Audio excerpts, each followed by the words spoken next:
Vadodara railway police દ્વારા police inspector જે.એસ. મહિડાના હસ્તે ધ્વજવંદન કરવામાં આવ્યું। આજરોજ 15મી ઓગસ્ટ નિમિત્તે સ્વતંત્રતા દિવસ નિમિત્તે વડોદરા રેલવે પોલીસ દ્વારા પોલીસ ઇન્સ્પેક્ટર જે.એસ. મહિડાના વરદ હસ્તે 80મા સ્વતંત્રતા દિવસ નિમિત્તે ધ્વજવંદન કરવામાં આવ્યું હતું, જેમાં મોટી સંખ્યામાં પોલીસ કર્મચારીઓ ઉપસ્થિત રહ્યા હતા।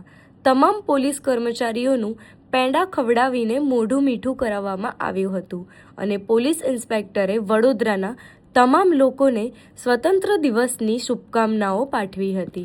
આજના 80મા ઇન્ડિપેન્ડન્સ ડે નિમિત્તે તમામ દેશવાસીઓને હાર્દિક શુભકામનાઓ।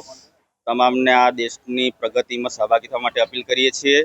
તમામને પોલીસનો સહકાર આપવા માટે પણ અપીલ કરીએ છીએ અને તમામ દેશવાસીઓને ઘરે પણ પોતાના પરિવાર સાથે આજના દિવસને ઉમંગભરે ઉજવે તેવી તમામને અપીલ કરીને શુભકામનાઓ પાઠવીએ છીએ।